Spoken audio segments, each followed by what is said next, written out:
आज ब्रह्मा जी को चिंता हुई कि 4 लड़कों ने मुझे धोखा दे दिया है। ब्रह्मा जी को क्या हुई? चिंता हुई, टेंशन हुई है। उसी टेंशन में ब्रह्मा जी ने क्या किया? 2 शब्द इंग्लिश के हैं तो बताया है। ब्रह्मा जी को चिंता हुई, महाराज हुआ क्या?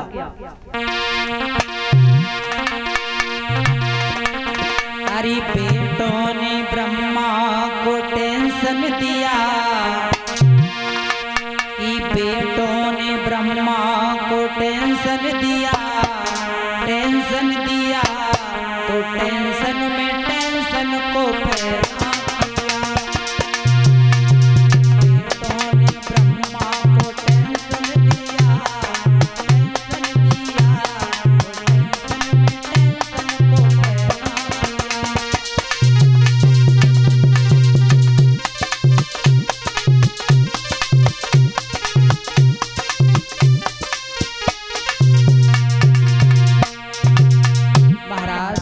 जैसे ही ब्रह्मा जी ने 4 लड़कों को पैदा किया और चारों ने कह दिया पिताजी हम 5 साल के ही बने रहे, ऐसा वरदान दे दो। तो ब्रह्मा को क्या हुआ? टेंशन हुई। इसी टेंशन में अब ब्रह्मा जी ने टेंशन को जन्म दिया। टेन माने 10 और सन माने बेटा। ब्रह्मा जी ने इसी टेंशन में टेंशन पैदा कर दिए, 10 लड़का पैदा किए उसी चिंता में। बेटों ने ब्रह्मा को टेंशन दिया तो टेंशन में टेंशन को पैदा किया।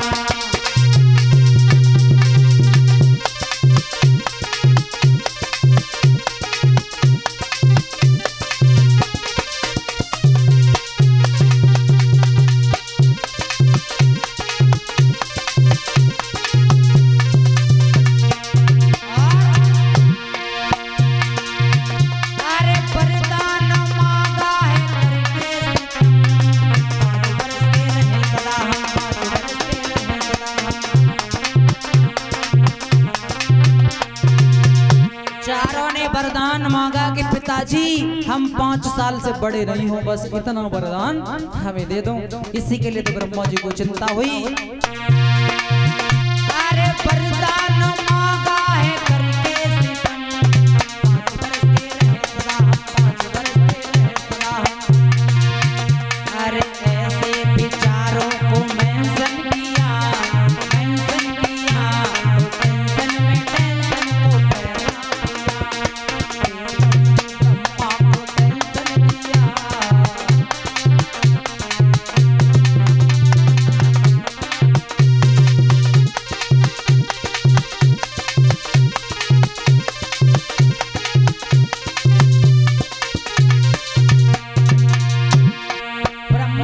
समझाया बेटा इतने छोटे रहोगे तो आप मेरा दुख कैसे दूर कर पाओगे।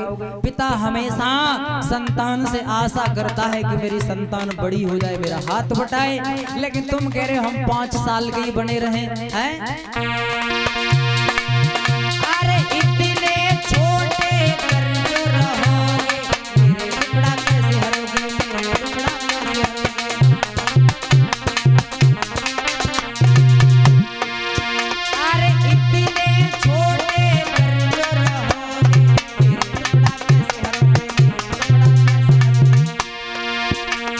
ब्रह्मा ने इस पर एक्शन लिया टेंशन में टेंशन को पैदा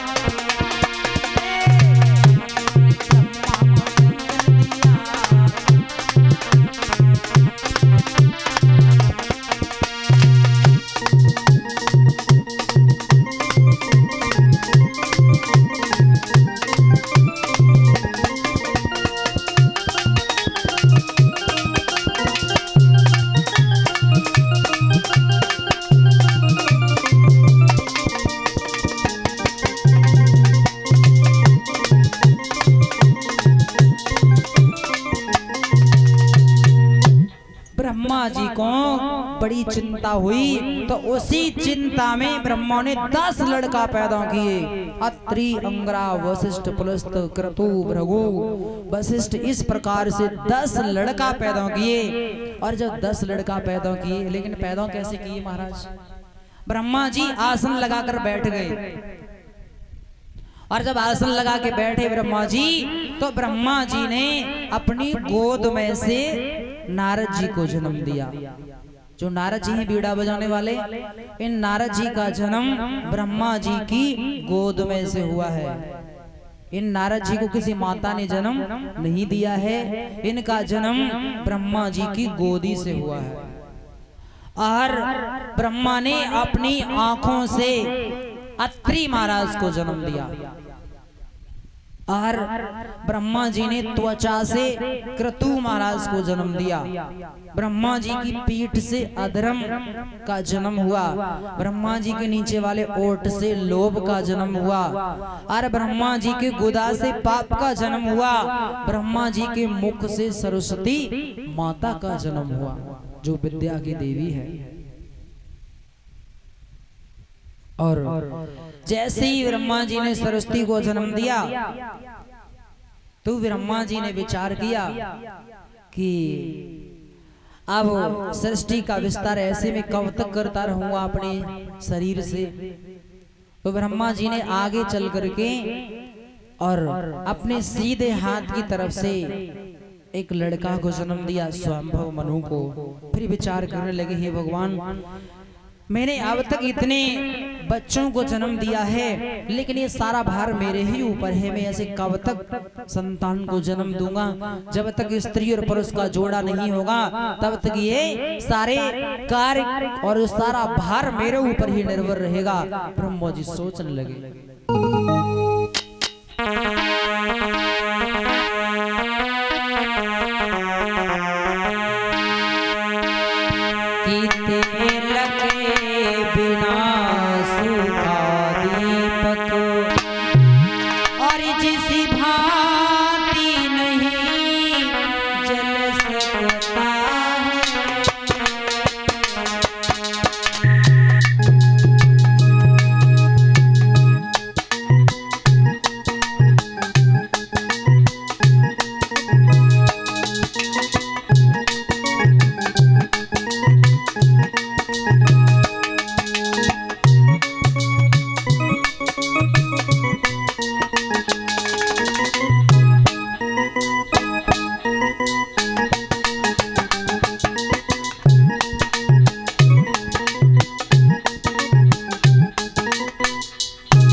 ब्रह्मा जी ने विचार किया कि दीपक में अगर तेल नहीं हो तो वो दीपक जल नहीं पाता है। वैसे ही अब मैं केवल इंसानों को मैं ही अकेला जन्म देता रहूंगा तो कैसे काम चलेगा। तो उसी समय ब्रह्मा जी ने क्या किया कि सीधे हाथ से एक लड़का को जन्म दिया, स्वयंभू मनु को, और उसके बाद उल्टे हाथ से एक लड़की को जन्म दे दिया, जिसका नाम रखा गया सतरूपा। उन दोनों से कह दिया कि तुम दोनों पति और पत्नी के रूप में बन करके और यहाँ से आगे की जिंदगी आप बिताओगे। परीक्षित महाराज को शंका हुई और परीक्षित महाराज ने कहा, महाराज कथा तो तुम्हारी समझ में आ रही है, लेकिन एक बात मेरी समझ में नहीं आई। बोले कौन सी? कि महाराज ये बताइए, एक शरीर से अगर एक लड़का जन्म ले और एक लड़की जन्म ले तो दोनों का रिश्ता आपस में क्या होता है? भाई बहन का ही तो होता है। एक लड़का और एक लड़की पैदा हो तो आपस में रिश्ता भाई और बहन का हो गया। तो वहां पर भी ब्रह्मा जी ने अपने ही शरीर से लड़का को जन्म दिया और अपने ही शरीर से लड़की को जन्म दिया। तो दोनों का रिश्ता भाई बहनी तो होना चाहिए, लेकिन उन्होंने कह दिया तुम पति पत्नी बनोगे। ऐसे कैसे कह दिया? पति पत्नी कैसे बना दिया उनको? सुखदेव जी ने कहा प्रश्न आपका सही है, लेकिन आप पहुंच नहीं पा रहे हो। सुनिए, अगर एक शरीर से एक लड़का और एक लड़की पैदा होती है तो भाई बहन का रिश्ता होता है, बिल्कुल सत्य है। लेकिन होता कब है? जब माँ जन्म दे। जन्म अगर माँ दे रही है एक लड़का और एक लड़की को तो रिश्ता होगा भाई बहन का। लेकिन यहाँ माँ तो है ही नहीं, यहाँ जन्म तो बाप दे रहा है, क्योंकि माता तो है ही नहीं। जो काम माँ करती है वो काम पिता कर रहा है। जब काम उल्टा हो रहा है तो रिश्ता क्या सीधा हो जाएगा? है वो भी तो उल्टा ही होगा। माँ की जगह जन्म पिता दे रहा है तो रिश्ता भाई और बहन की जगह वो पति पत्नी का ही निश्चित किया जाएगा। इसलिए उन दोनों को पति और पत्नी बना दिया। आगे चल करके इन्हीं स्वाम्भव मनु और शत्रुपा दोनों के माध्यम से 5 संतानें उत्पन्न हुई, जिनमें 2 लड़का हुए और तानपाल और प्रियव्रत, और 3 लड़कियां हुई देवहूति, आकुति और प्रसूति।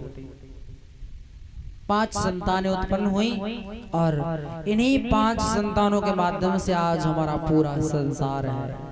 बस वही सबसे पहले पति और पत्नी थे और आज उन्हीं के माध्यम से ये सारी सृष्टि चल रही है, सारा संसार बढ़ा हुआ है। बोले गोविंद भगवान की जय, संत समाज की जय। तो बोलिए जहारवीर महाराज की जय। तो आगे श्री सुखदेव जी महाराज समझाते हैं, हे राजन परीक्षित, भगवान की बड़ी अनोखी लीलाएं हैं जिनके बारे में आप श्रवण करेंगे। सबसे पहले परीक्षित महाराज जी ने बताया कि इंसान को अपनी जिंदगी में कभी भी घमंड नहीं करना चाहिए, और जो इंसान अपनी जिंदगी में घमंड करता है महाराज उसको बहुत नीचा देखना पड़ता है। इसलिए इंसान को घमंड नहीं करना चाहिए, क्योंकि घमंड जिसने किया है महाराज उसका प्रमाण भागवत में आया हुआ है। कैसे कैसे आया हुआ है वो आप श्रवण करेंगे। 2 लाइन भगवान के नाम की बोलेंगे सभी लोग।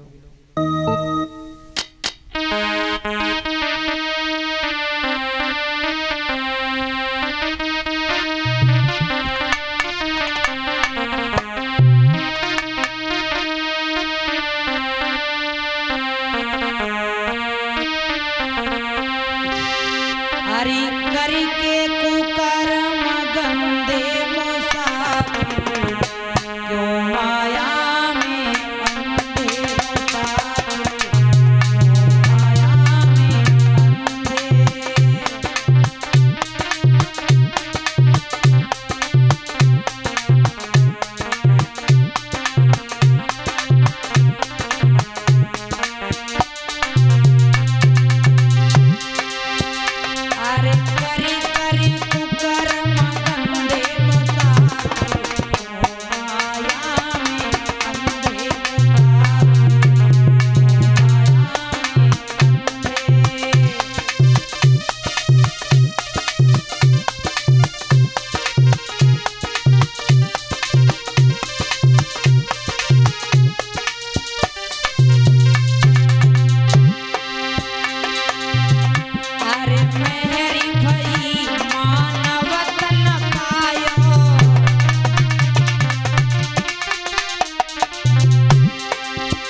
कृपा नहीं होगी तो महाराज पत्ता तक नहीं हिल सकता है। इसलिए बताया है, अरे बिना हरि गुलशन खिले न चमन में, और सूरज चांद उगे न गगन में, और अरे पर नहीं लाए पर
बोलिए गोविंद भगवान की जय। इसलिए सुखदेव जी महाराज ने समझाया, हे राजन परीक्षित, इंसान जिंदगी में जो जो भूल करता है वो सब यमराज के शिकंजे में फंसने के बाद उसको कबूल करनी पड़ती है। तो वही कथा की तरफ गौर करते हैं कि इंसान जब घमंड करता है तो उस घमंड का उसे फल क्या मिलता है। एक बार और एक हाथी था जिससे अपने ऊपर बहुत बड़ा घमंड था, और वह समझता था मेरा कोई कुछ नहीं बिगाड़ सकता। एक दिन हाथी ने और अपनी पत्नी से कहा, चलो देवी आज कहीं घूमने चलते हैं, आज मौसम बहुत अच्छा है। पत्नी ने कहा चलो महाराज। तो आज वो हाथी अपनी पत्नी और अपने बच्चों के साथ आज हिमालय की तलहटी में घूमने के लिए गया। जैसे घूमने के लिए गया तो वहां सुंदर सरोवर बह रहा था। हाथी ने पत्नी से कहा, देवी मुझे बड़ी तेज प्यास लग रही है, मैं पानी पी लूं। पत्नी ने कहा चले जाओ महाराज, इसमें कौन सी पूछने की बात है। महाराज हाथी चला गया जल पीने के लिए, और जब चला गया महाराज तो उसने हाथी ने सबसे पहले तो जी भर के जल पिया, और जल पीने के बाद हाथी ने क्या किया कि खेल कूद करना शुरू कर दिया। उस जल में अपनी सूंड में जल भर लेता है, फिर पलट देता है, फिर भर लेता है, फिर पलट देता है। जल के जीव घबराने लगे, लेकिन हाथी नहीं माना महाराज। उस हाथी ने आगे चलकर उस जल में मलमूत्र त्याग भी कर दिया, और इधर से उधर दौड़ लगाने लगा। छोटे छोटे जीव डरने लगे, हे भगवान कहीं हम इसके पैर से दब के मर न जाएं। और इसने सारे जल को हमारे को दूषित कर दिया।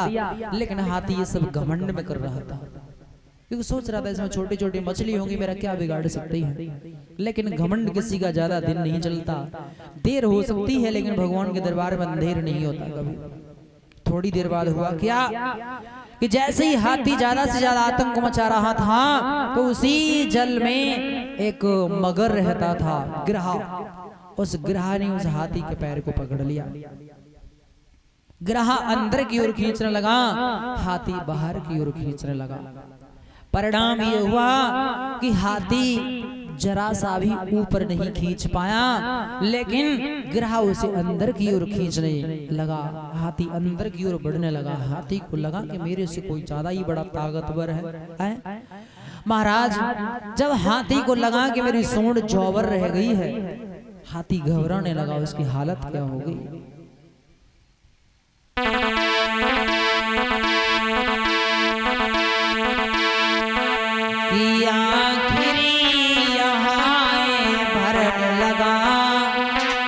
बेचारा खुद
हाथी को लगा कि ये मेरी जान नहीं बचने वाली है। उसी समय हाथी ने अपनी पत्नी को देखा और पत्नी से कहा, देवी तुम किनारे पर खड़ी देख रही हो, अरे ये तो देखो तुम्हारे पति महाराज की जान जाने वाली है, आप वहां खड़े होकर तमाशा देख रही हो, अरे मुझे बचाने के लिए जल्दी से जल्दी कोशिश करो।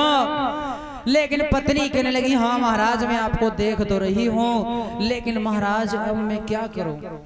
हाथी ने कहा, मुझे बचा लीजिए। पत्नी कहने लगी, महाराज आप मर्द हैं, मैं एक नारी हूँ, और जब आपकी ताकत वहां काम नहीं कर रही तो मेरी क्या कर सकती है? और इतने गहरे जल में पानी इतनी तेज बह रहा है, महाराज मैं अबला कैसे बचा पाऊंगी आपको इतने गहरे जल में। हाथी को झटका लगा, सोचने लगा, कहने लगा, हे भगवान किसी ने सही कहा है, दुनिया में कोई किसी का नहीं है। धीरज धर्म मित्र और नारी, आपद काल परखियो चारी। आज मैंने परख लिया कि नारी भी किसी काम की नहीं है, दुनिया में मतलब का व्यवहार है। हाथी उसी समय भगवान से प्रार्थना करने लगा और बोला,